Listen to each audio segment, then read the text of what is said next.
benda yang mempunyai bentuk geometri dan dapat dibagi-bagi dengan cara yang tidak biasa. Pola fraktal dapat dibuat dengan cara menggambar ulang pola dengan skala yang berbeda menggunakan proses rekursi atau iterasi. Penggambaran pola fraktal dimulai dari menggambar pola yang paling sederhana, dilanjutkan dengan pola yang kompleks, hingga mencapai pola dengan tingkat kompleksitas yang sudah mencukupi. Tentang algoritmik. Obstacle avoiding robot adalah robot yang memiliki sensor ultrasonik di bagian depan dan sensor inframerah di bagian bawah. Contohnya adalah detecting robot atau M-bot yang diproduksi oleh MacBlock. Robot akan menggunakan sensor ultrasonik yang terdapat di bagian depannya dan akan mengubah arah 90 hingga 180 derajat untuk menghindari penghalang. Line follower robot adalah robot yang berjalan mengikuti garis hitam yang telah ditentukan. Untuk membaca arah garis, robot menggunakan sensor cahaya yang terdiri dari sinar inframerah dan ditempatkan di bawah robot. Line follower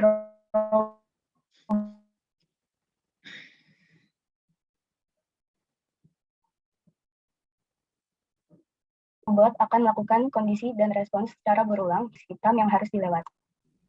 Miss Super Robot adalah robot yang diprogram untuk mengikuti garis sebagai jalan yang harus diikuti hingga mencapai tujuan yang diinginkan. Manfaat robot di dunia nyata. Dalam jasa pengiriman paket, robot dapat digunakan untuk memilah paket sesuai dengan tujuannya. Order picking robot adalah robot yang digunakan untuk mengambil barang gudang sesuai dengan yang dipesan. Kemudian ada Sage Automation Gantry Robot adalah robot yang digunakan untuk mengatur kontainer di pelabuhan. Kemudian ada robot kitchen adalah robot yang dipekerjakan untuk membantu juru masak di restoran-restoran. Kemudian ada robot pembersih lantai yang didesain untuk bekerja membersihkan lantai.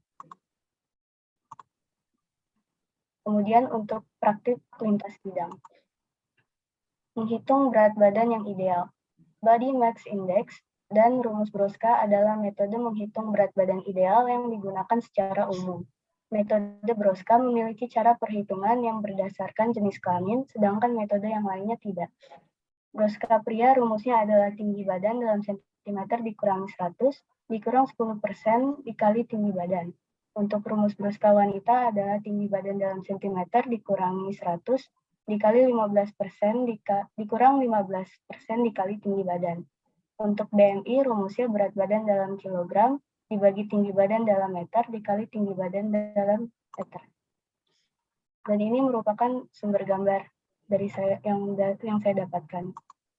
Terima kasih, sekian presentasi dari saya. Assalamualaikum warahmatullahi wabarakatuh. Waalaikumsalam warahmatullahi wabarakatuh. Bagus ya. Jadi kalau kamu udah terbiasa presentasi, nanti pada saat presentasi kartu itu kan sendiri-sendiri tuh dinilai sama Dewan Guru.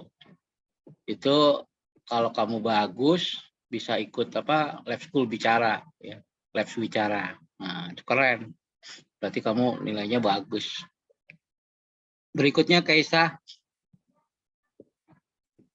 Hadir, Pak. Ya. Udah beres semua Kaisa? Belum. Belum. Oke, ditunggu ya. Kenji, Erwan Muluk. Ya, Pak. Udah beres? Selesai? Belum, Pak. Dikit lagi, Pak. Dikit lagi. Mazaya, Kanita Putri. Ya, Pak. Sudah selesai?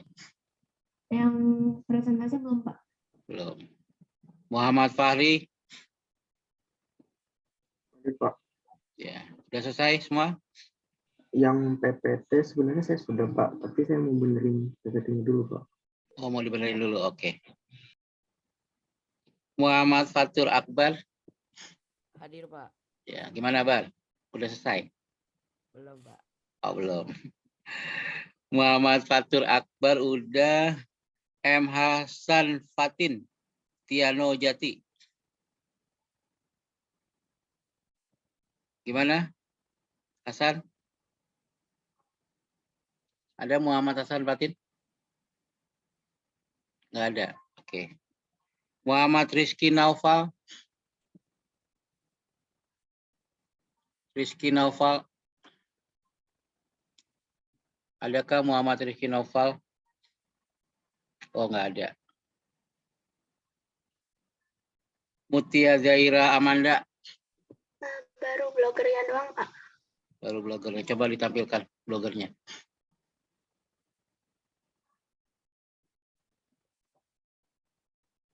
Fatur, izin ke toilet. Oke.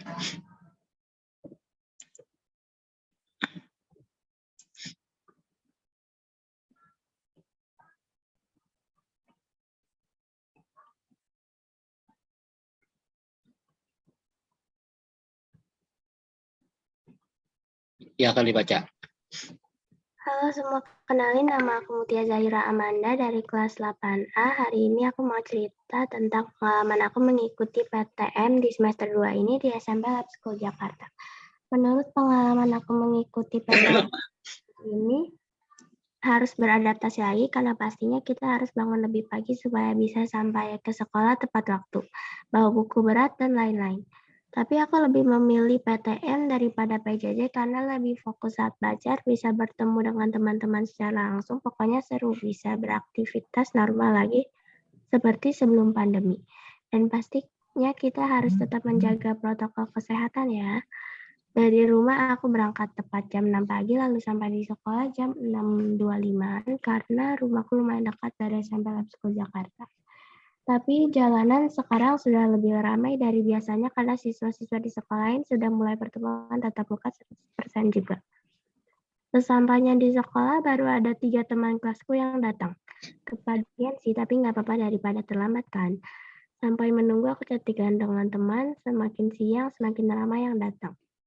Lalu jam 7 bel sekolah berbunyi untuk tanda mulainya pelajaran pertama yaitu IPA, lebih tepatnya biologi bersama Bu Inah. Kami belajar tentang peredaran darah seperti sel darah merah, sel darah putih, keping darah, dan lain-lain. Pelajaran kedua kami belajar IPS bersama Bu Iin dan seru banget. Oh iya, bersama Bu Iin kita belajar tentang VOC dan cerita tentang Ratu Maria Antoinette, istri dari Raja Louis. Setelah istirahat kami belajar PPKN bersama Pak Reza. Waktu istirahat diumumkan guru pembimbing untuk karya tulis ilmiah di kelas 8 ini dan saat pelajaran biologi aku ngantuk karena bangun pagi tapi kemarin malamnya bergadang. Tapi menurutku PTM 100% jadi ramai banget sekolahnya, apalagi SMP Lab School Jakarta yang setiap angkatannya mempunyai kurang lebih sekitar 200 siswa. Dan menurut aku guru-guru di SMP Lab School Jakarta baik-baik, ramah, dan seru juga. Fasilitas di lab school juga terurus, rapi, bersih, dan dijamin oke. Oh iya, teman-teman sekelasku pada baik-baik, seru, pokoknya have fun banget. Setelah pertemuan tatap muka kali ini, saat waktu istirahat aku makan di kelas bersama beberapa temanku, ada juga yang main, dan ada juga yang jalan-jalan keliling sekolah. Setelah aku makan, aku dan Alin keluar kelas untuk jalan-jalan keliling sekolah, kita ke lapangan dan bertemu teman-teman yang lain. Setelah sampai di lapangan 5 menit sebelum bel, kita balik ke kelas untuk melanjutkan pelajaran ketiga kami, yaitu pelajaran PPKN. Setelah bel pulang sekolah berbunyi, aku langsung ke Masjid Baitul Ilmi untuk patroli di Masjid Baitul Ilmi Lab School sembari menunggu iqomah. Lalu mengikuti sholat zuhur berjamaah bersama teman-teman yang ada di Masjid Baitul Ilmi Lab School, lalu aku langsung pulang karena kebetulan sudah dijemput. Gitu saja cerita aku untuk pertemuan tatap muka kali ini. Intinya pertemuan tatap muka menurutku lebih seru dibandingkan sekolah pertemuan jarak jauh melalui Zoom. Assalamualaikum warahmatullahi wabarakatuh. Waalaikumsalam. Bagus ya, tinggal tambahin foto sama video ya. Foto dan videonya ditambahkan. Nah, bisa ngambil videonya dari YouTube Om Jai. Berikutnya Nadia Aidina Hasan. Ada Nadia? Hadir, Pak. Ya, gimana? Udah selesai? Masih belum, Pak. Dua-duanya belum? Cuma satu udah. Satu udah. Yang mana? Yang PTM apa yang? Yang PTM. Ya, silakan ditampilkan. Tampilkan ke layar.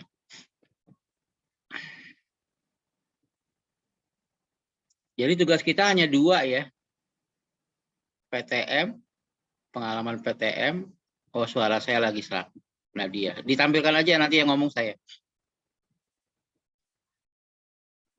Tugas kita hanya 2, menulis pengalaman PTM yang nanti akan kita jadikan buku antologi. Yang kedua, membuat slide presentasi halaman 191. Nah, itu nanti bisa kita jadikan bekal untuk membuat slide presentasi pada saat kita presentasi karya tulis. Itu maksudnya. Jadi kamu udah terbiasa, kalau kemarin kerjanya kelompok, sekarang mengerjakannya mandiri. Nah, jadi Nadia masih serak. Baik, berikutnya Konita Ardina. Konita Ardina, Ya, Pak. gimana? Tugasnya udah selesai? Belum, Pak. Dua-duanya belum? Belum, Pak. Oke. Raden Muhammad Dimas.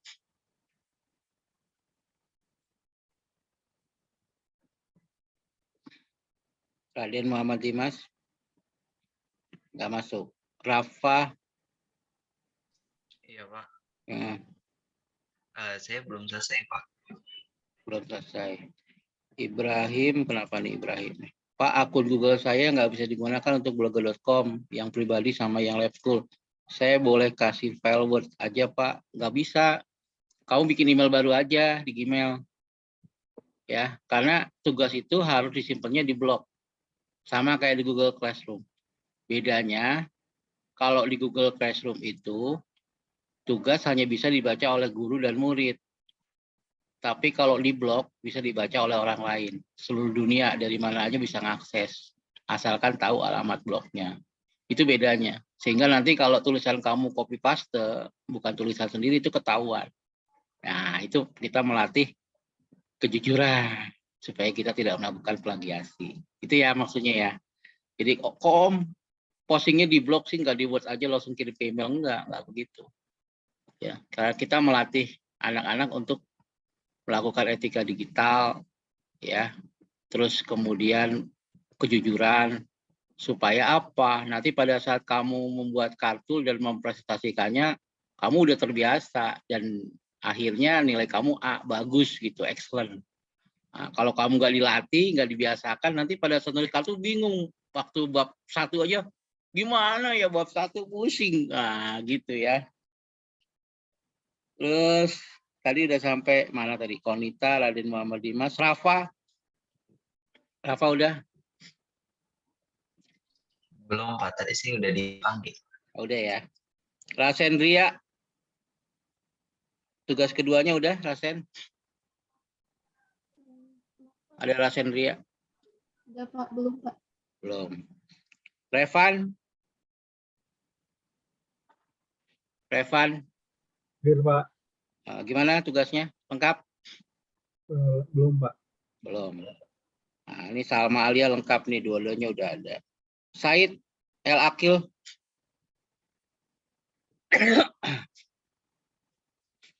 Said. Sadrina. Hadir, Pak. Ya, gimana? Perkembangannya Sadrina udah selesai semua? Dikit lagi, Pak. Dikit lagi, oke. Tiara Widya Putri. Hadir, Pak. Ya, udah selesai?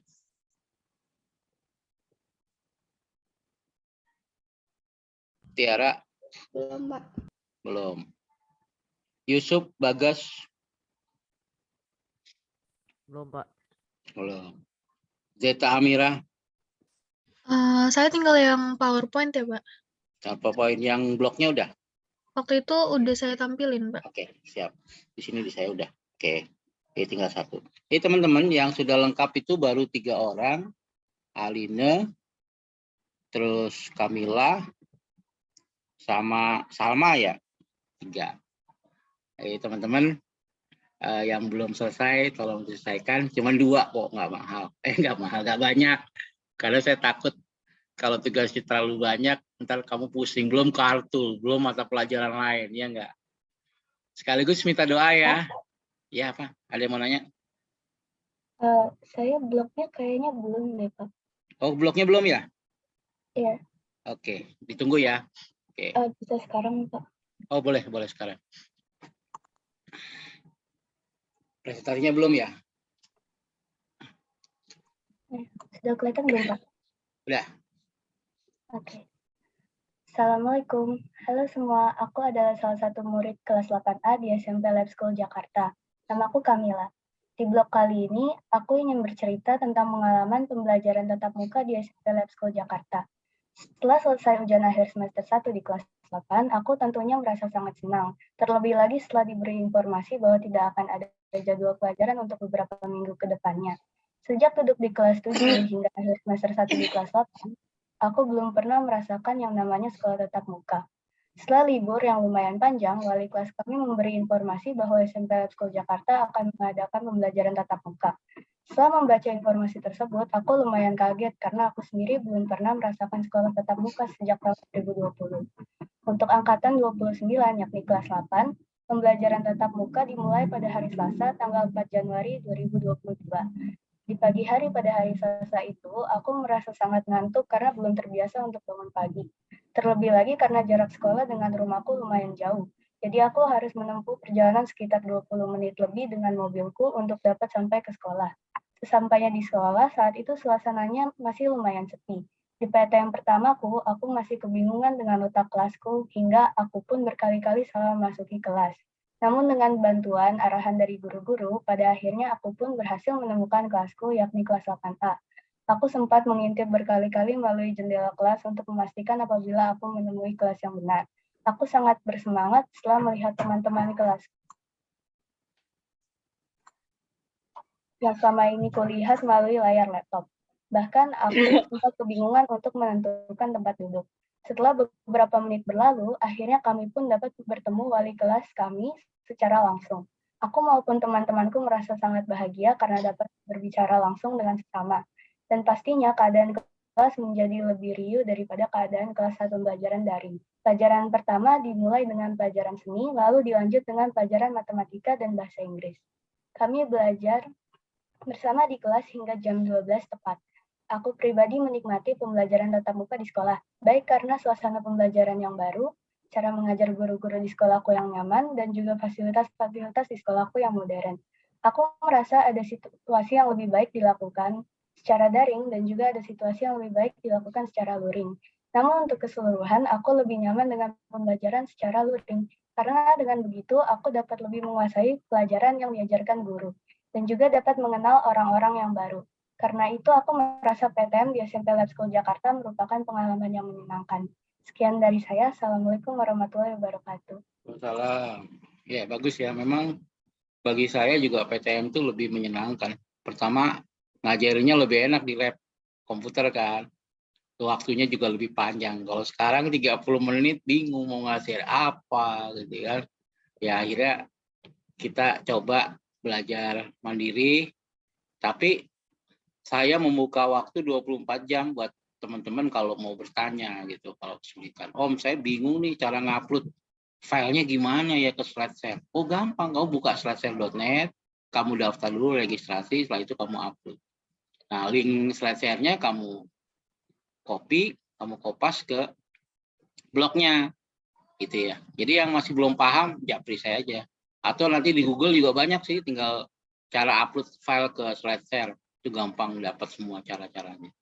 Jadi belajar sekarang tuh sebenarnya tanpa guru juga bisa gitu ya. Bisa. Nah, kalau kesulitan baru kita tanya. Saya juga bisa seperti ini juga otodidak.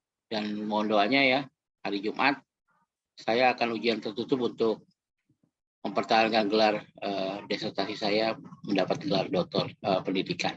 Mudah-mudahan saya lulus ya, doain. Jadi teman-teman, walaupun kita di masa pandemi, semangat belajar kita jangan luntur. Ya, kita harus terus bergerak, semangat. Ya, walaupun kadang-kadang bingung gitu. Tapi kan kalau saya kan orangnya enak. Kamu kesulitan tinggal tanya. Kalau pengen buka Zoom, pakai Zoom boleh. Ya, kemarin teman-teman banyak dari kelas 8 apa ya, 8B apa 8E gitu. Om, saya nggak ngerti, pakai Zoom ya, oke. Nah, ya saya ajarin. Privat nggak apa-apa. Daripada kamu bingung sendiri, terus akhirnya tugas nggak dikerjain. Mulai dari PTM nggak dikerjain, nggak selesai. terus slide presentasi nggak selesai. Nanti pada saat pembagian sertifikat nilai kamu kosong, nggak ada kan? Karena informatika itu kan sekarang nilainya adalah bentuk sertifikat ya, nggak dalam bentuk nilai di raport. Dan itu penting buat nanti kamu naik ke kelas 9 dan juga naik ke kelas di SMA, kelas 10. Apalagi kamu juga ada karya tulis ya. Kalau nggak terbiasa nulis, waduh, agak repot. Makanya blog itu kita jadikan sarana untuk meningkatkan keterampilan menulis kita. Nah, selama ini, saya kan ngajar di lab school itu dari tahun 92. Jadi berapa tahun tuh ya? 30 tahun. Gak kerasa gitu di lab school, udah 90 tahun. Nah, supaya kalian senang, enjoy belajar, tentu kita juga harus punya semangat belajar. Nah, semangat belajar itu harus terus kita pertahankan di masa pandemi. Walaupun kita PJJ, ya kita tetap bisa interaksi lah. Tapi fokus. Kesalahan kita itu pertama, kita nggak nyalain kamera. Akhirnya kita nggak ada interaksi ya. Saya lihat di sini yang nyalain kamera cuma Muhammad Fahri aja. Yang lain nggak ada yang nyalain kamera. Nggak tahu kenapa gitu. Nah, ini kan akhirnya interaksinya berkurang. Kita hanya dengerin suara aja gitu. Nah, beda kalau kita ketemu langsung. Fahri, ada yang mau ditanyakan? Enggak ada, Pak. Nah, bagus, ada yang mau ditanyakan? Pak, Ada, saya Pak. presentasi Ya. sekarang nggak, Pak? Silakan. Mau nanya apa?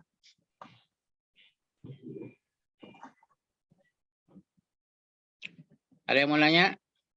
Nggak ada, Pak. Pak, Nggak ada. kalau saya presentasi sekarang bisa, Pak? Oh, boleh. Silakan, Fahri.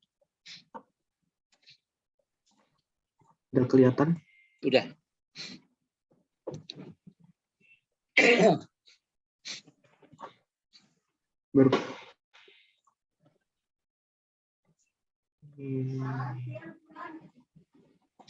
Berpikir komputasional dan praktik lintas bidang. Berpikir komputasional. Berpikir komputasional adalah kemampuan dasar untuk setiap orang, bukan hanya bagi orang yang berkutat dalam studi komputer sains. Berpikir komputasional mencakup pemecahan masalah, mendesain sistem, dan memahami perilaku manusia dengan menggambar konsep berdasarkan komputer sains. Menerapkan berpikir komputasional. Dalam berpikir komputasional terdapat 4 permasalahan serta mendapatkan solusi, yaitu dekomposisi, pengenalan pola, abstraksi, dan berpikir algoritma. Namun kali ini kita akan mempelajari persoalan yang lebih kompleks, karena kita akan mempelajari cara menyelesaikan program yang memiliki jaring, pola, dan algoritmik yang nantinya akan diterapkan dalam sistem pemrograman. Pola fraktal. Fraktal adalah konsep matematika yang mempelajari proses pengulangan dimensi, iterasi, dan pecahan. Fraktal merupakan benda yang mempunyai bentuk geometri, juga dapat dibagi-bagi dengan cara tidak biasa. Pola fraktal dapat memiliki detail yang tidak terhingga dan memiliki struktur serupa dirinya pada tingkat perbesaran yang tak terhingga. Salah satu contoh penggunaannya dalam kehidupan sehari-hari adalah corak pada batik. Ini adalah contoh pola fraktal dalam batik kaung. Bisa dilihat. Lingkaran. Program lingkaran ini bekerja untuk menghitung luas, keliling, luas juring, dan panjang busur juring dari lingkaran. Program akan bekerja dengan cara meminta input panjang jari-jari lingkaran dan sudut juring kepada pengguna. Selanjutnya, program ini akan menghitung luas, keliling, luas juring, dan panjang busur juring menggunakan rumus-rumus yang ada. Berikut ini adalah algoritma programnya. Kita lanjut. Pemrograman robot menghindar penghalang.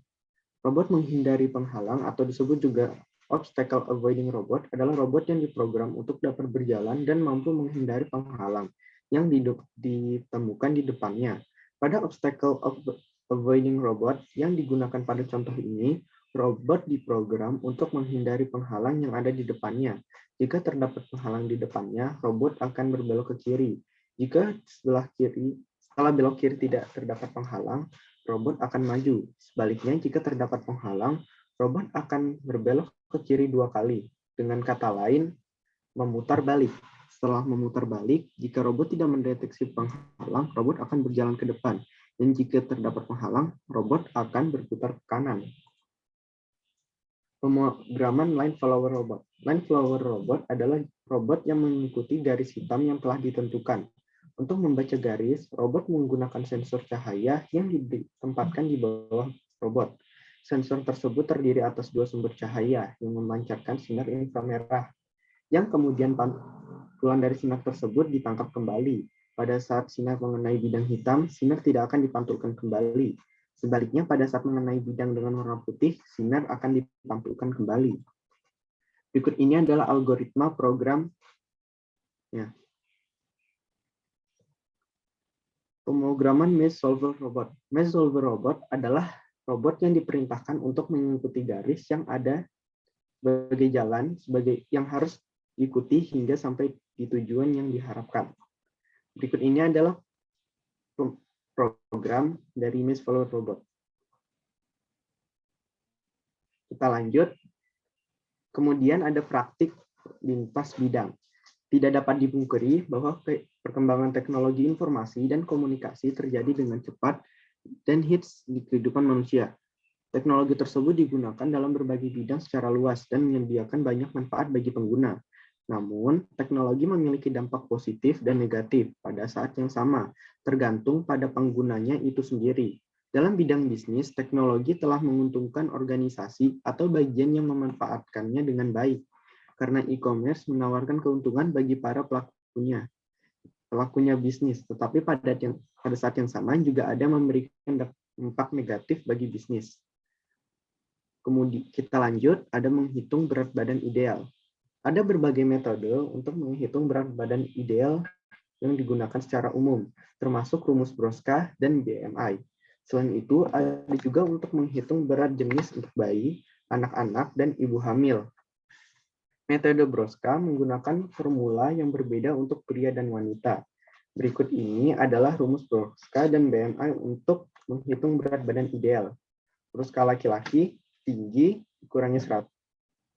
Terus 10% kali tinggi. Terus ke perempuan tinggi, kurang 100, 15% kali tinggi. Kemudian BMI, berat dalam kilogram, kali tinggi,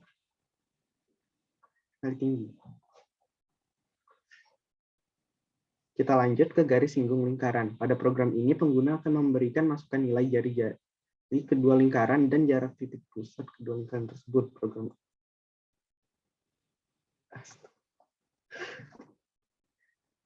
Baik, sepertinya ada kesalahan. Jadi kita lanjut ke berbagai pemanfaatan robot dalam kehidupan manusia. A. Order picking robot adalah robot yang bekerja untuk mengambil barang di gudang sesuai dengan yang dipesan. Sage automatic gantry robot adalah robot yang digunakan di pelabuhan untuk mengangkat, memindahkan, dan mengatur susunan kontainer di pelabuhan. C. Robot kitchen adalah robot untuk menggantikan juru masak di restoran-restoran. Terima kasih. Apabila ada kesalahan, saya mohon maaf. Assalamualaikum warahmatullahi wabarakatuh.